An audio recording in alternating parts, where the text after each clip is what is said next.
The Bayonetta 3 boycott situation is pretty much over at this point. New information came out from Jason Schreier, which is corroborated by multiple other journalists in terms of the pay that Helena Taylor was supposed to make. She says that that's not true, but she also did not want to provide any proof to back up those reports not being true. So everyone has pretty much said, hey, she probably lied or was being untruthful or did not put in enough information. So this is pretty much over. The boycott is done and people are picking up the game that want to pick up the game. Now it's pretty much over, right? Well, there's one more thing, because a former Platinum Games developer by the name of JP Kellums has actually talked about it in terms of things, and it echoes a couple of things that I was saying beforehand when it comes to the support from the development or leaders in the game industry. So let's go ahead and get right into his tweets here. It's funny how quick people are to feel right with a group and how slow they are to say they were wrong. As disappointed as I was last week, I'm especially disappointed with so many so-called leaders in this industry retweeting and or tweeting platitudes without context to look good on Twitter. Next time y'all face harassment, do you want people to speak up for you or just use a retweet button? The way the VA industry rallied around Jennifer Hale was what should happen. Where was that for the Bayonetta team? You know, the 100+ folks who had nothing to do with voice acting or Kamiya's Twitter. Where is that now? They didn't deserve any of that at all. One last tweet, and then I hope to never talk about this ever again. How many people just flat retweeted the videos from last week, but when the news came out recently, had all sorts of commentary / hedging to go with it? It's like people are addicted to the feeling of being right. So there's a number of things that I think JP hit on the money here when it comes down to it. When it comes to the leaders that were just retweeting and not really paying attention and kind of just putting stuff out there, I find that to be so bizarre, because a lot of developers have also faced harassment over claims that might have not been true or over really weird stuff, and they would have loved to see other developers, or we've even seen other developers, support them in that situation. However, Platinum Games was just left out to dry. I saw Corey Balrog over there from Sony Santa Monica retweet Helena Taylor's first video and provided no update or further context to what happened there. So that's definitely an issue. You would think that somebody who's also dealt with harassment, his team has dealt with harassment, he's dealt with changing voice actors, he's had that drama, you would think that he would actually kind of wait and be objective, considering he's went through it himself. But he instantly retweeted that. And I saw other developers do the same thing as well from different studios, and really none of them really updated things after the new information came out. Now, thankfully, there's been plenty of content creators that have done that, and people just in general that have talked about it, but there are still some out there that feel that she was offered such a low amount and there was no rebuttal to it. But they're out there still retweeting and quote tweeting and then not updating the story. So it's very sad. And the fact that they couldn't rally around the people that had nothing to do with it. All I see is that Platinum Games is a corporation. All I see is that Nintendo's a corporation. Who cares? It's about the people and the voice actors, and they're getting screwed over. But what about the developers that had nothing to do with this? What about them? Are they not people? Are they not people that have families and want to have job security and potential residuals and stuff like that for them? Should we just say screw all of them because one person didn't get what they wanted and decided to make videos on Twitter? It makes no sense. It didn't make sense from the beginning. It doesn't make sense now at all. And the fact that nobody else actually came out and supported them is what JP is talking about here. So it's very unfortunate that that happened. But you know what? It is what it is. And I expect that from a place like Twitter, which deals with misinformation on the daily. People on Twitter purposefully sometimes even spread misinformation and then purposefully don't update things because they want people just to forget that they were wrong. So hopefully this is a learning lesson. Hopefully people understand going forward that these knee-jerk reactions on low-hanging fruit,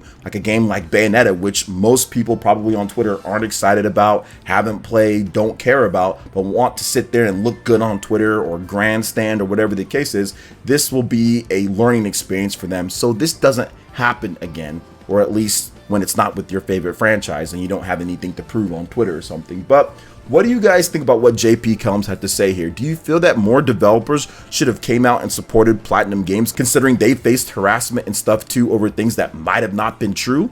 Let me know in the comment section below. All right, now we are moving on to another aspect about Bayonetta 3. Now, Bayonetta 3 has leaked. There are people with full copies out in the wild, and I wanted to give you guys a bit of an update on some of the things with the game, just so you're prepared. So, the first thing is the day one update. Now, apparently, according to my source here, there is a 1.9 gigabyte update, so you will have to download that. Now, what's in that update? We just don't know at this point. Could it be that some of the journalists maybe didn't have that update while they were playing, or their version was a bit of an older version, which caused some issues, which we're going to talk about in just a bit? Maybe, but as of right now, I can confirm that there is a 1.9 gigabyte update for Bayonetta 3 on the Nintendo Switch. Now, the next thing that I asked my source about was the frame rate, because there was some concern in different previews that the frame rate wasn't so good, or there was some issues, or whatever the case is. And my source told me that it's 60 frames per second. It's smooth from what he can tell. Now, he's not Digital Foundry, so we don't know if, he's not hooking up these machines and kind of judging frame spikes and pacings and all of that. But from what he's played, it feels smooth. It feels good to play. There's not a No More Heroes 3 situation where it's kind of going all over the place or isn't great. Now, I did specifically ask him about the kaiju battles. Now, these are the battles where you turn into these huge demons and fight other huge monstrosities on screen with all sorts of stuff happening. And from what I've seen in some of the gameplay, it seems like it does cut down the frame rate, but does it go below 30 frames? Is it really uneven? Is it unpleasant to play with the frame rate? That's what I asked him, and he told me that he couldn't really tell if it was 30 or not because he was having too much fun. So he was more having fun and focusing on the combat and what's going on than whether the frame rate was this or that. So here's what I'm guessing with that. What I'm guessing with it is that the input latency is really good in Bayonetta 3, probably improved from the Switch ports of Bayonetta 1 and 2, which had a little bit more latency than the Wii U game, from what I understand out there. So it looks they probably improved the latency a lot, or definitely improved the latency even more than what it was before. So when you're playing the game, even though it's 30 frames per second, it still feels responsive, it still feels good. I kind of relate it to the Kirby and the Forgotten Land situation, where that game is 30 frames per second, but the latency from when you press the button and something happens is instant. So it actually feels better than some 60 frames per second games out there that I've played, or games that run at higher frame rates than 30 frames per second. So I think that's maybe what's going on right here with Bayonetta 3 and the big kaiju battles. So with that information, that actually gets me even more excited